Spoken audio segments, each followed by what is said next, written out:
Welcome to another edition of Bravo Sisters She Talks webinar series, where we are celebrating International Women's Day as well as International Women's Month. And today I have the pleasure of talking to a very wonderful, distinguished speaker, author, athlete, coach, firefighter, who is out of Sacramento. Rashawn, please tell us a little bit about yourself. Thank you, Shar. That introduction gets better and better every time you do it. I don't know if I want to do another take just to hear the third verse or not, but I'm excited to be here. I'm not shy about my age, my gray hair, all that stuff. It means I survived a few things. I'm 44 years old. I've been in the fire game for over 22 years. Diversity has always been a part of my heart. The reason is speaker, author, athlete, coach is because I do have a consulting and coaching company. I do multiple speaking engagements around different topics. Athlete, because a lot of what I've come to understand about life, success, and whatever else you want to throw in there has been from the lens of being an athlete and pushing myself physically, mentally, and in the confines of teamwork, leadership, excellence, and all those things. So that's pretty much about 3 kids, grown. I'm happy, they're all successful young ladies. So I've done my part, as I would like to say, in many different arenas: corporate arena, athletic arena, parental arena, relationship arena. So I think I come with a wealth of lived experience that I can draw from that, like we're going to talk about today, that bleeds into the DEI space. Wonderful. And congratulations on all of those accomplishments. I picked you to talk today because of those accomplishments, but also because you are an ally. We're talking about International Women's Day. We're talking about National Women's Month and all things women in the month of March. However, I think it would do us a disservice to leave out the foundation of what women are able to do because in partnership with men. And so I wanted to be able to draw on that fact. And so my first question to you is, as a man invested in diversity, equity, and inclusion efforts, what does this year's International Women's Day inspire inclusion mean for you? Great question.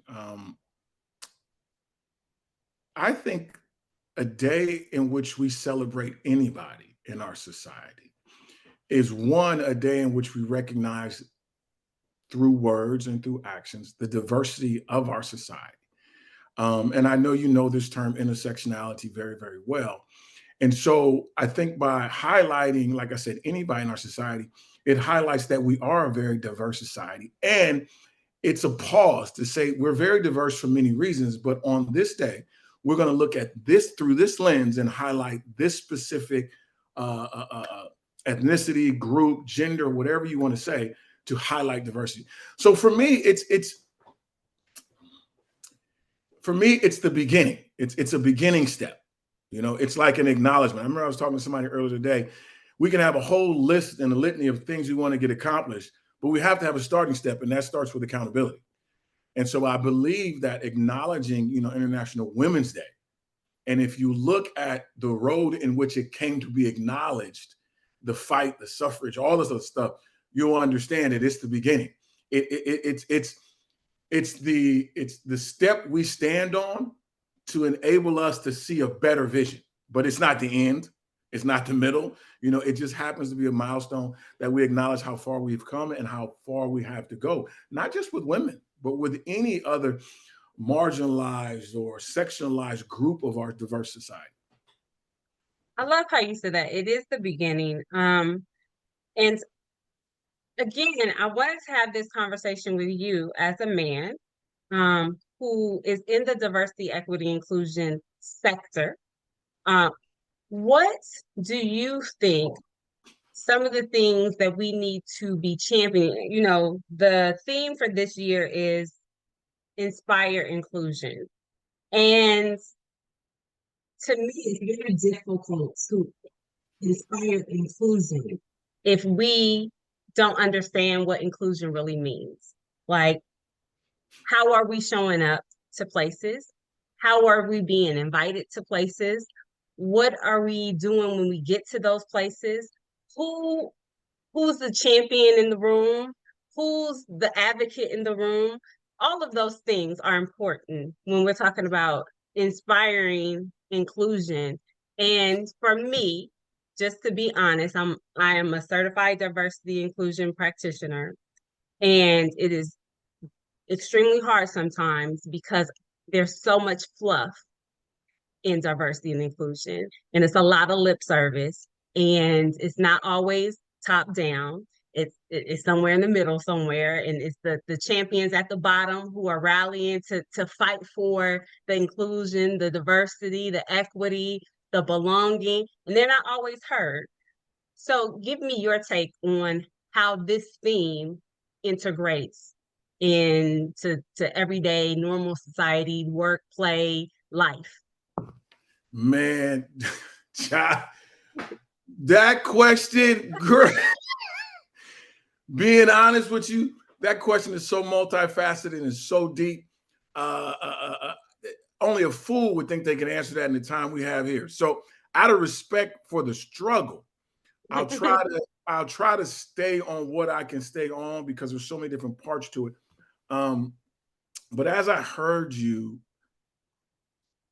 being a male in this sector just adds a different flavor, if you will, because we all come with different lived experiences that are in essence diverse and that are by the nature of it being our lived experience gives us and brings us with us value.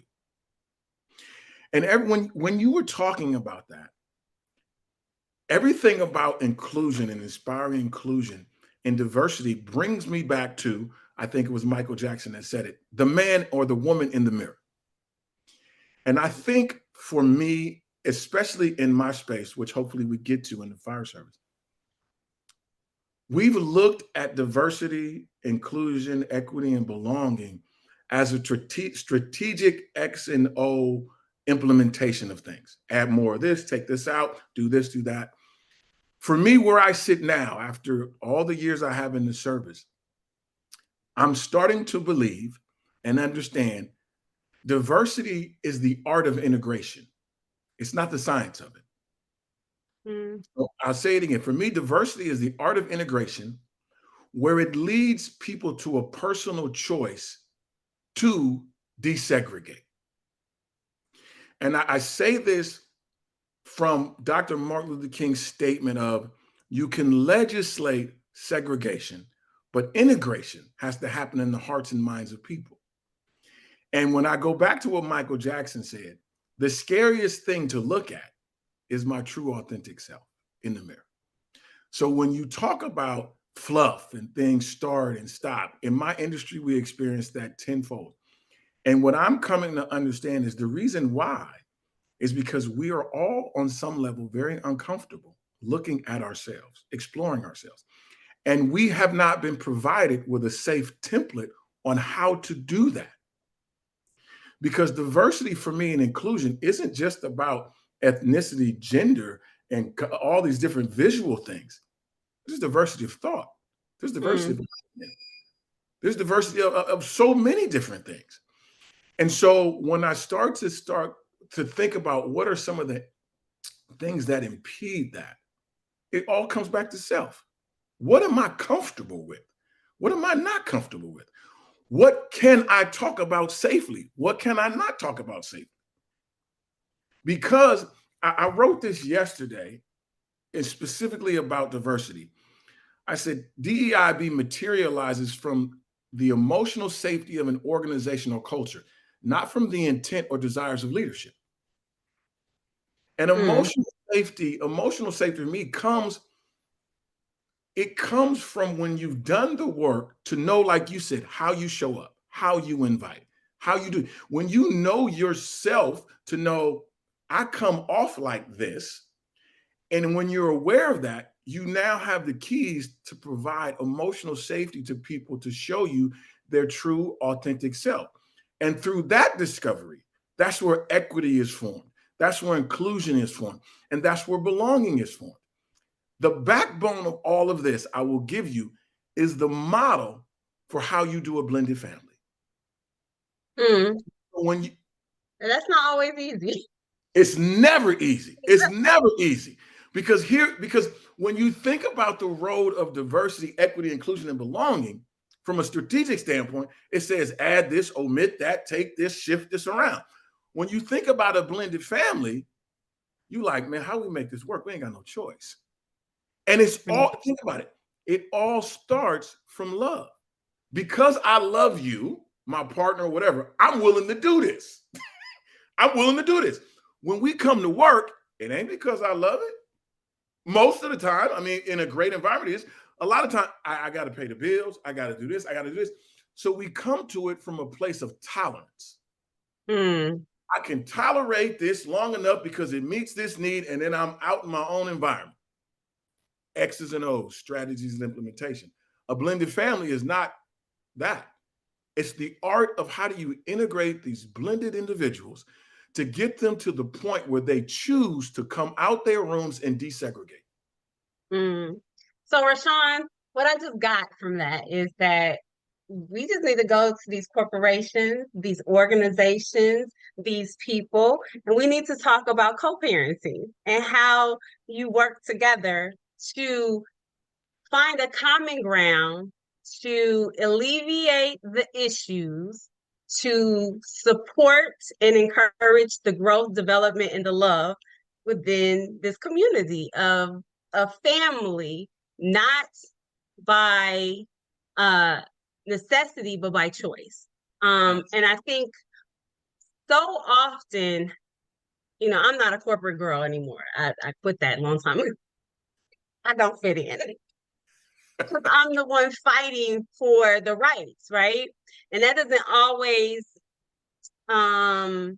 translate well for people who are in it for the ROI, right? The return on investment is not really about, do I care about your feelings as my employee? I care about my revenue and the return on my investment. That's what it comes down to it. However, good companies know that when you invest in the people and you make them feel comfortable enough to come to work, even though they are tolerating the situation, they're coming to work to do something that is good for their soul, right? I'm gonna show up because I love doing XYZ. I'm gonna show up because my coworkers are really great. I'm gonna keep showing up because my paycheck is really fat, right?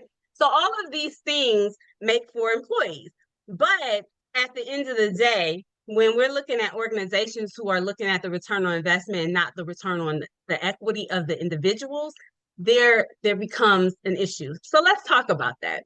How does one take that and make that a blended family? How do we come up with the concept of a blended family and integrate that into the way we do business, the way we show up in society, the way we work with people? How do we do that? One of the things we have to do first is make diversity a value and not a priority. Mm. So when you start talking about blended families, one of the first things that comes up, whether it's conscious or subconscious, is the family unit, blended or not, begins to talk about what are the values of this family? What are the values of this house? They don't talk about the priorities. What are the values of this house? Because the values are going to dictate what our priorities are in good times, in bad times, tumultuous times, all of the things you talk about that challenge the ROI. And so when we start talking about why things start and stop, it's because we look at diversity as a priority. Well, and we've said this, it's the hot topic item now. Get while you can, strike while the iron is hot. Imagine if we parented like that in the blended family. Strike while the iron is hot. Get it in it. Couldn't do it. It's because when we look at the family unit, we see a long-term investment paid out over a very, very long term of tumultuous encounters, a lot of faith in there. But when we talk about business, these aren't things we bring into the room. And so we've got to, in my opinion, start understanding when you start talking about belonging, inclusion, that ain't got nothing to do with your ROI as a priority. It has to do with I value these things. And because I value these things, when I stick them out, I know down the road, even if the graphs and the charts don't show it, I'm going to get a return on that. So back to the family unit. There's never been a time where speaking to my daughters, whether through yelling, through crying, through whatever it is, open heart session, them slamming doors, them saying I'm the worst at, never been a time through any of those that I never thought I was going to get a return on my investment. Never. I always knew what I'm doing is for a much later payoff. The question I would ask you in corporate America is, do we see DEI be like that? Or are we always kind of like, well, we didn't get nothing from it when we did it last week. We done did that last year and didn't get nothing. You know, we done already hired X number of people. How many times we got to keep going over to how much more energy? Do you look at your family values that way? When you parent. Rashawn, let me break in just a moment because you bring up this very valid point. Child, she's going to have to get deep. Because let's just be honest. DEI was not brought to us with a cushion and saying, hey, we want to, have you champion us and bring us into the fold and celebrate us and, appreciate us as employees. DEI was started out of struggle, out of a pain point, right? As most things are. And where Black, brown people and yellow people were not seen, heard, appreciated, supported, because, it's very hard when you're marginalized people to come sing Kumbaya and say, tell me you love me and we're going to have this wonderful family, when in fact, I don't feel like you care about me. I don't feel that you see me. I don't feel that you value me. I'm here by affirmative action. I'm here because you have a quota to me. I'm here because, I happen to be one of the highest ranked top Black so-and-sos, or, I represent something that you find a value in, but maybe not a value in me. And so that's where you have to have hard conversations, because to be honest, I used to represent the head of a DEI for a major corporation. And that's where I say a lot of times it's lip service. If there's no buy-in and you have organizations and people who they don't give a damn really about this whole subject matter. Mm-hmm. They don't care that we even have to. Matter of fact, why do we have to do this? Why are we in 2024 having this conversation? Mm-hmm. That's the sentiments of it all. So at the end of the day, when we come back and we get to the the gritty of it all, it's really about these organizations, the heads, the CEOs, the top managers. If I'm going to be part of your family, and maybe this is part of a collaborative effort of bringing people together. But if you don't see me as family, how can you treat me as family? That's really what it comes down to it. Great point. Great question. And I'll go back to a blended family. All of these issues you talked about, challenges, I'll say, are in a blended family. You bringing me in just because you love my mama. You don't really see me. You don't really care about me. I'm only here because of X, Y, and Z. And that's true. Love might have brought you through the door, but it's going to be love that keeps you too. Now, your question specifically is, how do we do this if they don't see them as family? That's where the work comes in. That's where it's a value. That's where it's an art form.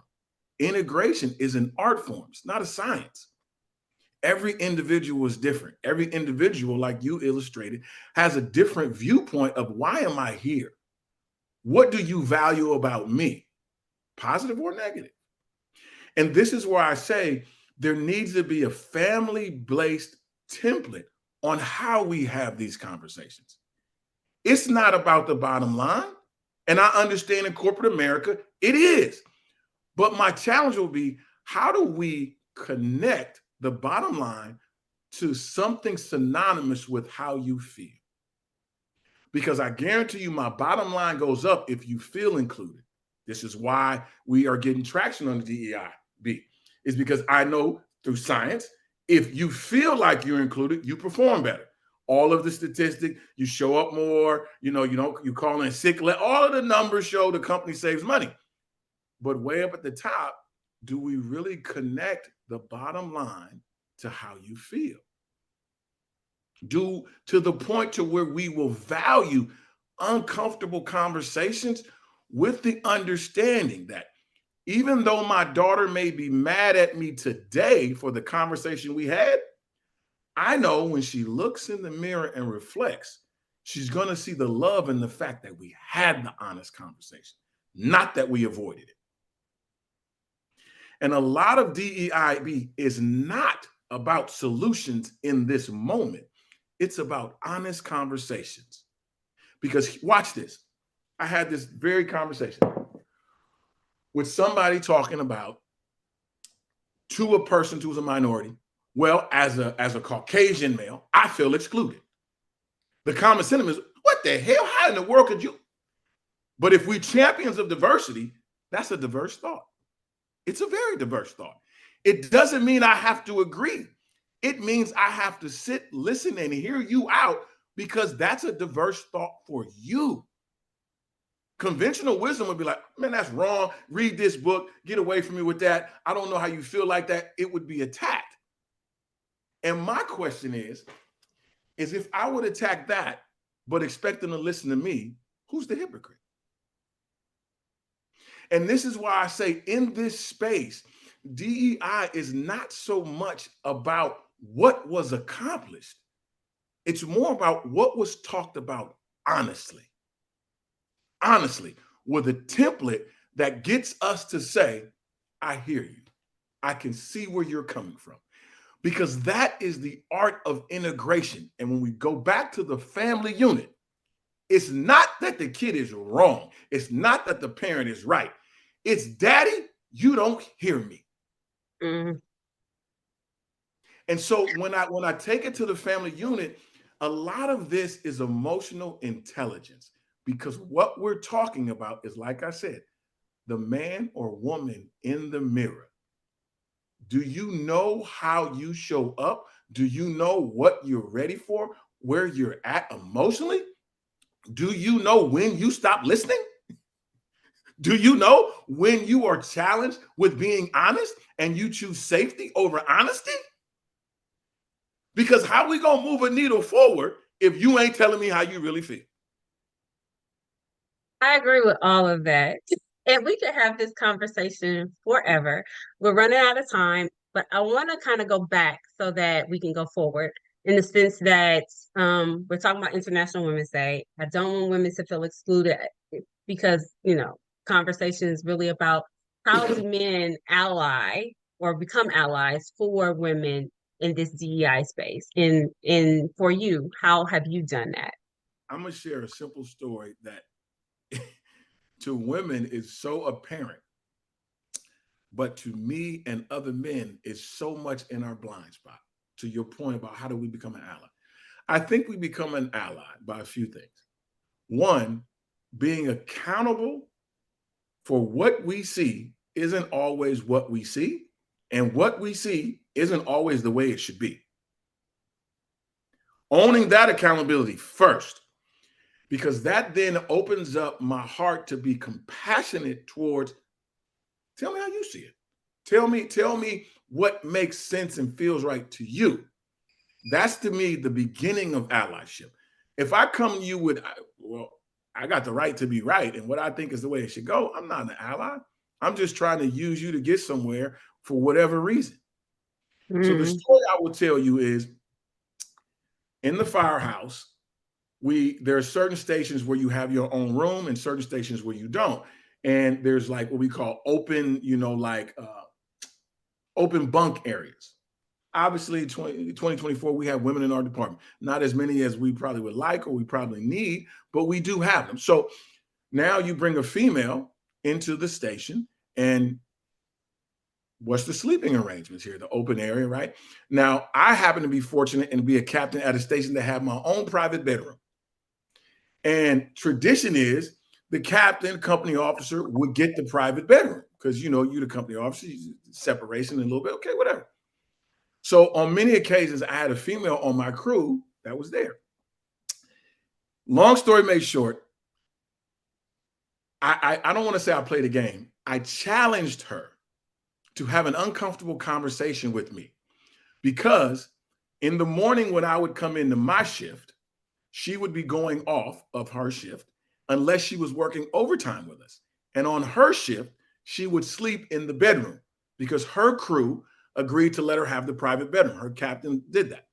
On my crew, I slept in that bedroom because we didn't have any women on my shift. In my crew, we agreed that. But in the mornings, I would come in and we would do what we call Passover, and she would stay. Or if she was coming in to work a callback, she would put her stuff on the bed that I was in.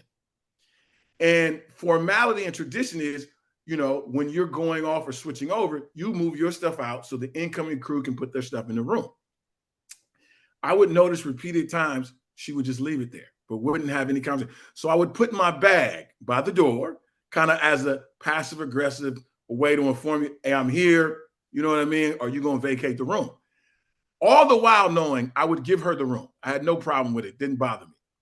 What my point is I want you to have the courage to come to me and request or kind of encourage me and entice me to be an ally for you, to hear you out, to have the faith to trust that you will tell me your side of the story and the compassion in me as a human being.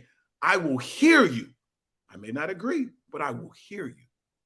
The reason why I was doing this is because for her career and her trajectory, she has to learn this skill.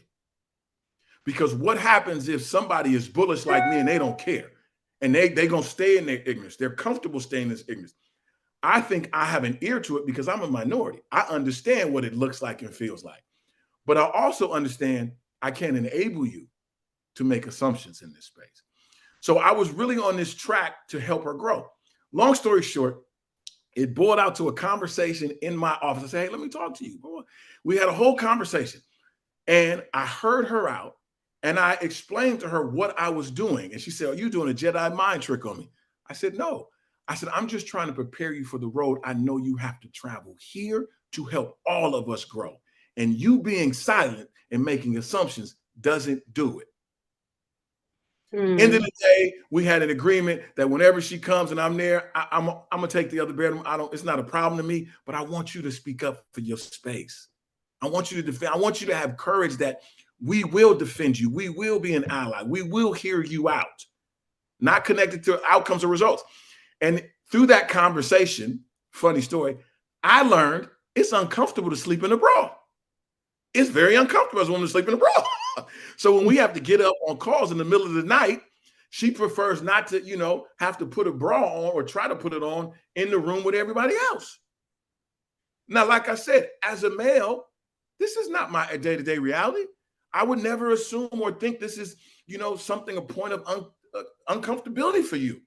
But through that conversation, I now have a different pinch point. Like, okay, you know what? I get it. So if I can make it a little more comfortable for you to where you feel like you belong, to where you feel you're included because I heard you, man, take the bedroom. I ain't tripping. It increases for us our bottom line because on calls, she runs that call with our crew knowing they got my back. So if I got to go the extra mile for them, I'm going to do it because I know they got my back. Something as simple as a bedroom, something as simple as it's uncomfortable for me to sleep in a bra. And you didn't know this. And this is what I mean. She would tell her husband, she would tell a family member at home. Why wouldn't you feel comfortable telling me? Okay, we ran out of so much time. However, I got 500 questions in my head based off of just that story. And I think the one thing that I really got from that is that difficult conversations need to be had, period, right?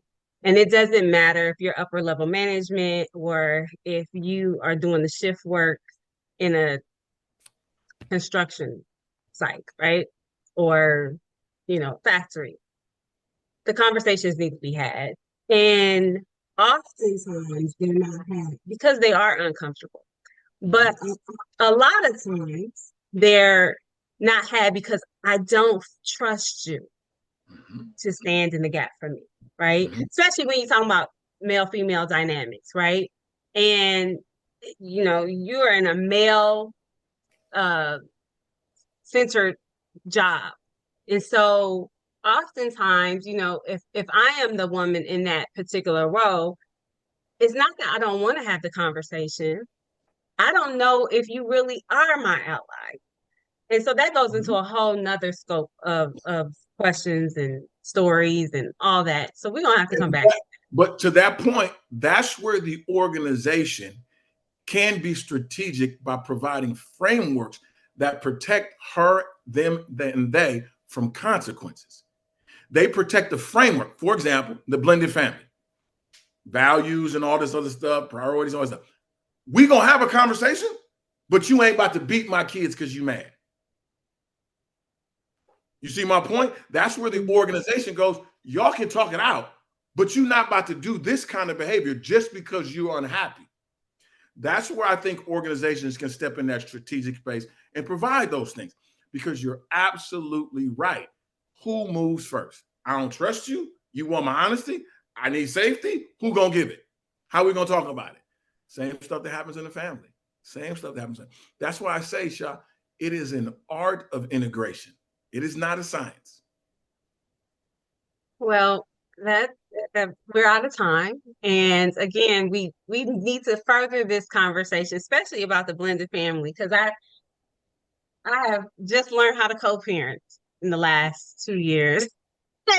And baby, it's not easy. I need a whole book and some drinks. But when you get a chance, just sit and reflect. Like, if I looked at corporate America, and I know it's challenging, but if I was able to shift the paradigm to look at this from a blended family perspective, short term and long term, think about how certain things would be done with a different intent, a different flavor.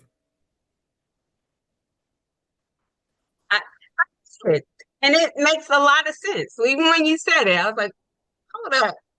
And because I'm there and I'm dealing with that, it makes it a little bit more real. I'd like for it to be, but definitely please come back. I need to have you on my podcast, Life's a Vacay, so that we can talk a little bit more about this and get into some other things, because I know you do so much. So thank you, Rashawn, for being here with us and standing in space, representing men and being allies for women in the DEI field. So thank you. No problem. I'm welcome to come back. To all my sisters, I will say this. I do my part, not just with talking here, but talking to other brothers and men and just saying, hey, just consider this. Just consider this. And I hope it does and rings through true and pure, that we do need to step off our pedestal and listen and learn. Well, thank you for championing this work, and tell people how they can reach you for speaking engagements. You can go to my website. I'm on all the traditional things, I guess, with Instagram, Facebook. You can go to my website, RashawnFulcher.com. So RashawnFulcher.com, and hit me there. You can find me there. You can just search my name. But I love this. It's my life's work. Well, thank you. And we hope that you continue to do your life's work and continue to champion women. Until next time, you all please like and share this particular episode, as well as subscribe to our channel as we continue this web series. Until next time, I'm Cha Jones. You have a good one.